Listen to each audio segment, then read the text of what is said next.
What's interesting is it's not an entry-level car. It's not seen as an entry-level car. It's now an aspirational entry-level car. Aspirational entry level. That's like a new segment. What do you reckon of that, Reno?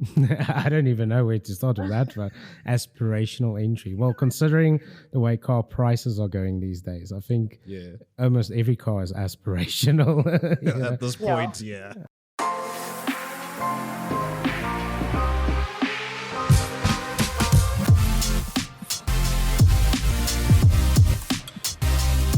I have two very esteemed colleagues with me today.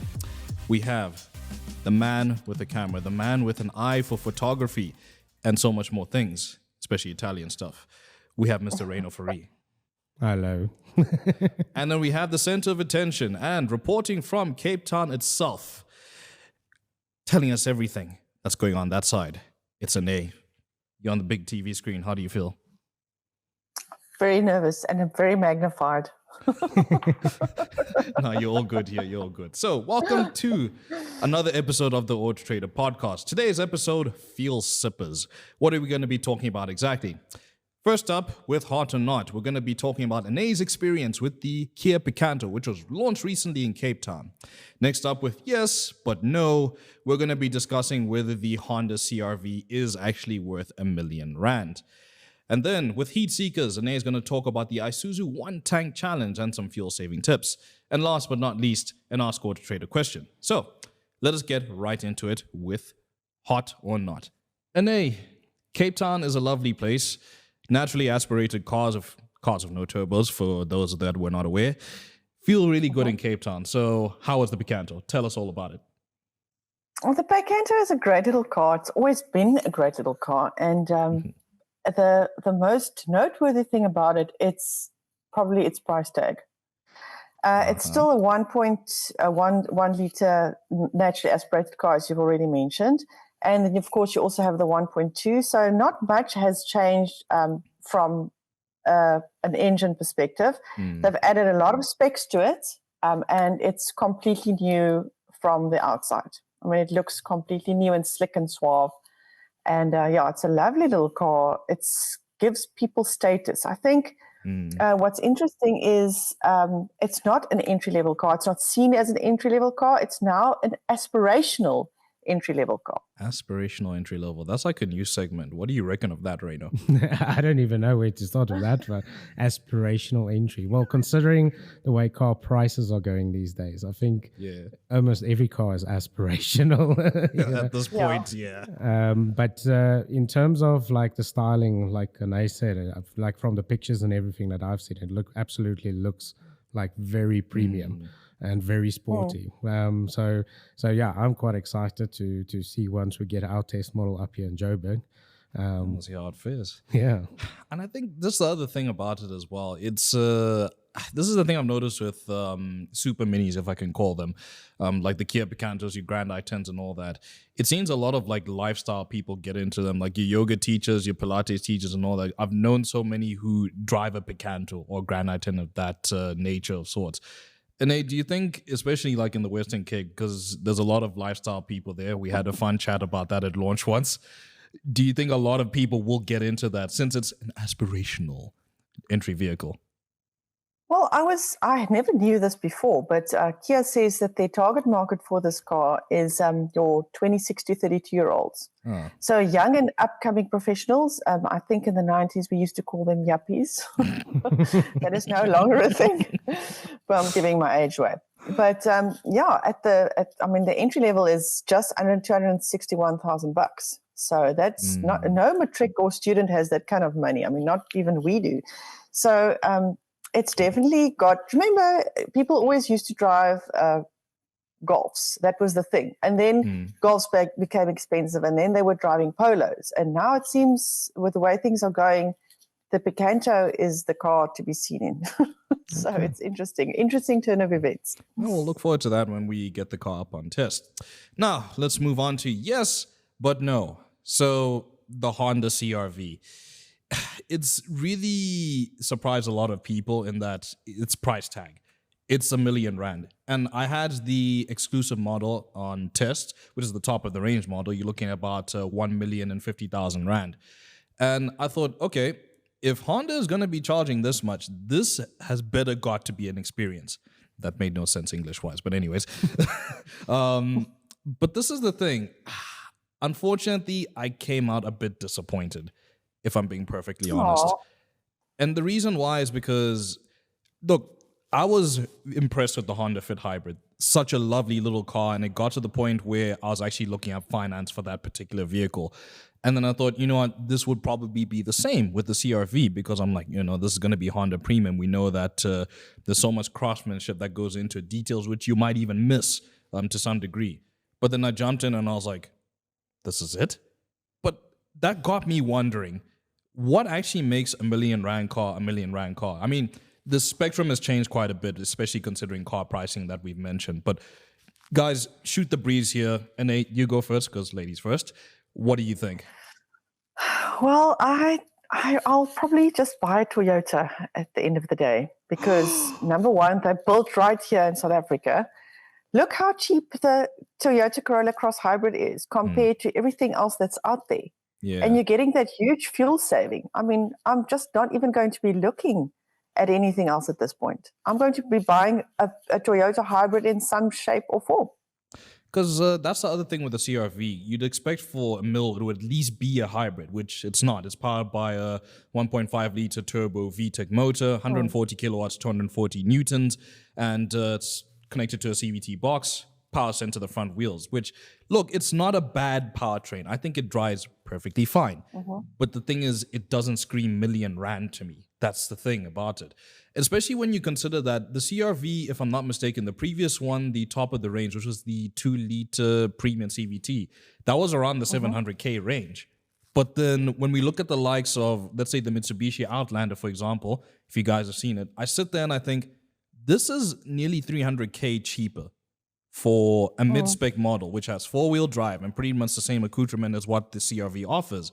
But then that makes me think, okay, what would actually cause a disparity in price like that?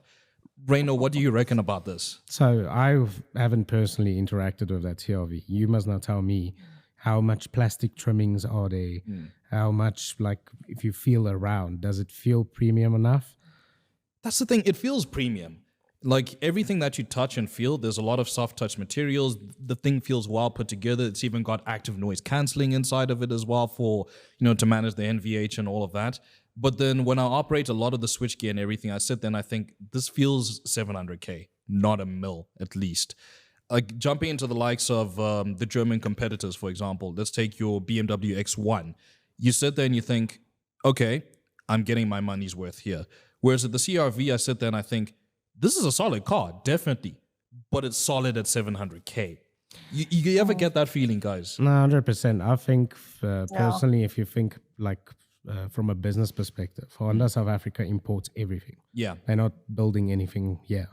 BMW, on the other hand, has a plant in Roslyn. Aha. So they get basically credits and rebates, and that's why they can sell their cars at a little bit of a lower rate than what a Honda or an equivalent Honda is going to be. Unfortunately, the CR-V, I think, is just exposed to a lot of taxes. Yeah. So I think anywhere else you might actually get it for the 700K.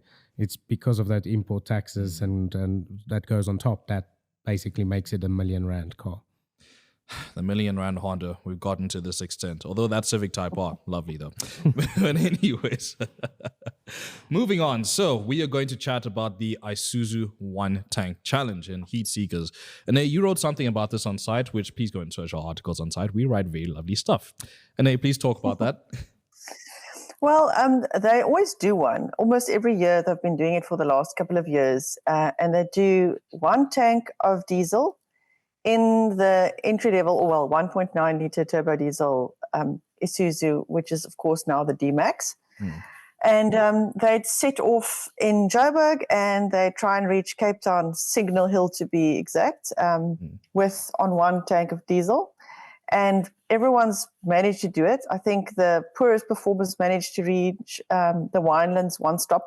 But still, it's like 1,400 and something kilometers on one tank of diesel. Wow. So they're getting figures like 5 to 6 liters per 100 kilometers, which is like 18, 19 kilometers to the liter which is fantastic. Wow. So basically what they did was they didn't drive too fast, obviously. So they stuck around the sort of highway limit, which is about like between 100 and 120 Ks. And obviously when you're doing sort of that kind of road trip, you really have to concentrate. You can't accelerate too fast. You can't lose momentum. You can't have extra stuff in the car that's going to make it heavy. So there's a lot of things that you have to do to almost hypermile in order to get as much mileage out of one tank. Interesting. Go to the loo often. That as well. But then that's the thing also with especially with diesel motors I've seen. I mean, a lot of people say this. They'll say if you're going to be doing the Joburg to Cape Town trip often, it's always the case of just get yourself a diesel, you're sorted. You don't even need to think about it. But now with the advent of hybrid diesel cars, that's coming up also. I know Toyota's doing something with the Hilux. It's a mild hybrid vehicle, and then some other things are coming up too. So Mazda with the CX-60 as well. Yeah. Oh yeah, that as well. That's another one. So I sit there and I think, okay, how much more frugal can diesel actually get at this point?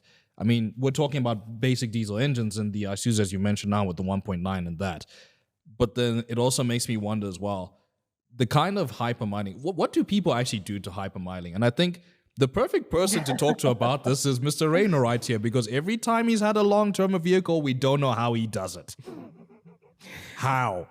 So it's pretty much what Anay just said earlier. It's really about maintaining momentum, and it's about reading the traffic ahead of you. So you did an ideal situation, and believe it or not, you don't want to use your brakes ever. So you want to actually, as you go down an incline, you want the engine to brake you. So you're not using the accelerator, meaning you're not using fuel. And going up a hill, you want to carry enough momentum so that as you go up the hill, you're not slow enough and you don't have to use a lot of fuel to sort of build a momentum again. So it's literally as much as you can try and read the traffic and everything ahead of you, as well as the undulations in the sort of road ahead, and just work with that. Recently, we almost did that trip with the electric cars down to Cape Town. Yeah. And with that, we even measured the wind direction and the wind speed. So yeah, it was that actually does make a difference. Yeah. So you can get into a lot of detail, but ultimately, just read the traffic ahead of you. Or you can drive with your left wheels on the yellow line. So it's less rolling resistance. Yeah. All these techniques. I mean, Reno, you even had the extremely potent Audi RS6 Avant. Now, how much fuel did you use in that? So initially, obviously, I've commuted just back and forth, and I just looked at sort of what the fuel consumption is. I achieved, I think, 10.5 liters per 100, which for a 4-liter twin-turbo V8 is not bad at all. Obviously, there was some short stints in some parts of the world, as you would that you'd push that up quickly to like 25 to 35 liters per 100. Obviously that's driving a little bit more spirited, in a spirited fashion. And what would you recommend, both let's say in a sports car situation and when you've really made an effort to save a bit of fuel? What do you generally do? Because I know Western Cape has a lot of hills, so managing that, as Reno said, there's undulations in the road and that. How do you actually sort that out? Well, I mean, it makes a huge difference. So if you've got a car like, let's say, a Volvo, and you use the sat-nav, it will automatically adjust your throttle to wherever you're driving. So it will actually ease off in the right places, as opposed to normal cruise control that won't ease off as you're going down a hill. And it will anticipate bends in the road, and it will prime everything in order to be as efficient as possible. But when I don't have a Volvo or anything as advanced, I normally just, as Rana said, try to keep momentum, very, very gentle acceleration before you go up a hill, and easing off as you come down. Don't put anything on the roof if you're going anywhere for wind resistance. Make sure your tires are inflated at sort of their upper limits. You want to make sure your tires are never underinflated, because that will be detrimental. What else can you do? Also, if you visited the nursery and you purchased a whole bunch of potting soil and rocks for your rock garden, please remove it before setting off on any journeys. So we go to the nursery, we leave it behind because we had to save fuel to get back. It's a very interesting brief story that I remember, like just regarding start-stop systems. Like this is the time when they were starting to come into swing. So I was at a McDonald's drive-thru getting a cheeky lunch, and then there was this fellow in his half-tonner buggy, and there was quite a long queue as you'd expect for lunchtime at a drive-thru. And then every time he used to go like a little up in the queue, he turned on the car, started quickly while the engine is circulating oil because it revs up a little bit higher. Move quickly, turn it off. He does that again, repeated for like the next hour or so. And I sat there and I thought, I get that he understands the concept of start-stop systems, but in the same breath, I know the car that he was driving was not exactly engineered for that. Yeah. But in your guys' experience, have you actually saved fuel when it comes to start-stop systems? I've noticed in one of the cars that I've tested, the Subaru Crosstrek, interestingly, it tells you how many mils or liters of fuel you've actually saved, let's say, in a recorded period, that you can actually save from using the systems. But I don't know, some people think it's a bit of snake oil, but is there actually truth to it? I think if you're sitting in a traffic between Johannesburg and Pretoria, for instance, and it's like back to back and it's constantly stop, go. I think in a situation like that, it possibly could help you out a little bit, because in that 2 minutes or 3 minutes that you standing still, you're not burning any fuel. But obviously, I'm skeptical that you'll save a lot of fuel if there's flowing traffic and it's just robot stops. Yeah. I mean, if you're going to save 30 seconds of idling, I don't think it's going to make that big of a difference in your at the end of the month. I guess so. You reckon the same, Renee? No, it's a horrible thing that start system. I usually switch it off. It's the first thing I switch off. So no, I don't think it really warrants, using it. And it's not a huge selling point for me on a car. And I know also of mechanics who say that it can be damaging to your timing chain in the long run. Not that I'm a mechanic, but that's what I've heard them say. So no, I don't think it's worth the trouble. Well, there you go. There's some tips to save a bit of fuel, because at least petrol is decreasing next month. Anyways, moving on. Last but not least, we have an Ask AutoTrader question, and this one comes from Jay Snyders. A little bit of a loaded question, so let me scroll down here. I look so professional. Thank you so much. He says, hi, I'm looking into buying a VW Golf 1.4 TSI DSG Cabriolet.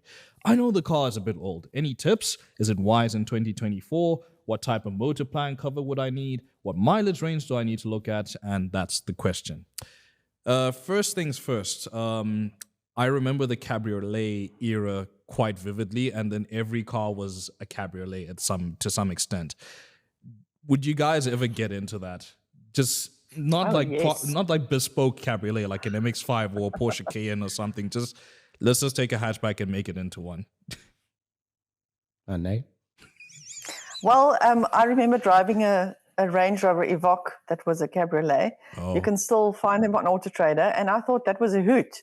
You can go off-roading and you can put the top down. So for me, that was brilliant. But I don't know if I would buy one to drive from Monday to Friday. No, probably not. I guess it's also a bit of a lifestyle thing. But to answer your question, Mr. Jay Snyders, so this is the thing with the DSG. So we did a little bit of research, naturally, as you would. So considering that you mentioned that you're looking at the TSI, so not the GTI in that instance, if I'm reading that correctly. There were two variants of the TSI engines. There was a 90 kilowatt variant and there was a 118 kilowatt variant. And according to what some people have said, the 90 kilowatt version is the variant to have because it's just turbocharging alone. Because I know with Volkswagen's TSI motors in particular, I speak under correction, it depends on the engine, but then the 118 kilowatt variant had both turbocharging and supercharging. So some people have regarded it as a component that can potentially fail. So that's something to look at if you're going to be looking at that vehicle in particular. But then also the DSG boxes, interestingly. It's not just the GTIs that will suffer from it. it isn't exactly inherent of the car itself. It's mostly because of the drivers. People go and flog the things and expect it to be happy the next day. It's not going to be. But that's another thing just to check out as well. And then considering that you're getting a Cabriolet, at least make sure the mechanicals of the Cabriolet system, the folding top, actually work properly. They've been lubricated, greased, and are functioning correctly as you'd expect with that sort of thing. Apart from that, let's also talk motor plans quickly. So I checked on sites just on what's available with the Golf Cabriolets, and I've seen that a lot of them range from the 100,000 kilometer range to 200,000 Ks. Now, correct me if I'm wrong, with the majority of motor plan and service plan offerings these days, the car must be younger than 10 years, and you cannot have a mileage of over 250,000 Ks. I know it differs from plan to plan, but then I sit there and I think, okay, if you want to get this car, Mr. Snyders, you need to take that into account with the mileage in particular and the age of this vehicle. So apart from that, in terms of service and all, if you're going to be maintaining it yourself, by all means, and you know what you're getting yourself into, I mean, it's a fun lifestyle vehicle. Why not? Who doesn't love a top down? But guys, what do you say? I would jump in here, and I would say it would be a good idea for this mister to call his insurance company and just inquire in general, how much more premium does a Cabriolet carry over the normal hatchback in terms of its monthly installment or the premiums that he's going to have to pay? Because I think that might also, it is more classified as a sports car than it is a hatchback. And I think that might push the premium up slightly. And then secondly, I would also look at the roof, the material itself. If the material is old, it can actually tear quickly. So even if the mechanism works well, the material could have faded over time. So you must just be very careful for that as well. Yes, Anay? Yes. Yeah, especially if it's a car's been standing in the sun. And you can always take it to get DECRA tested if you're unsure about the mechanics. And the other thing is, a DSG gearbox is very expensive to replace. So I would definitely have somebody taking a good look at that gearbox. It was a few years ago, I think it was 25,000 just to replace that. So I don't know how much it costs now. Yeah. And to do it properly, no less. That's the other thing. Yeah. Well, I guess that answers it. I hope that answers your question, man. But that's all the time we have for now. So thank you very much for watching this AT podcast with Mr. Rainer Fourie. And all the way in Cape Town, you didn't tell us about the weather, eh? What's happening here? It's sunny. It's still sunny. We haven't had the torrential downpours yet, but we're bracing ourselves. South African weather is very confusing and very bipolar. So yeah, come and visit us, international people. But anyways, that's it for now. Thank you very much for watching. Please don't forget to like, share, and subscribe, and hit that notification bell so you never miss another episode or even review on the AutoTrader YouTube channel and more. Go and search the site for used and new offerings, and I don't know what else to say. So cheers.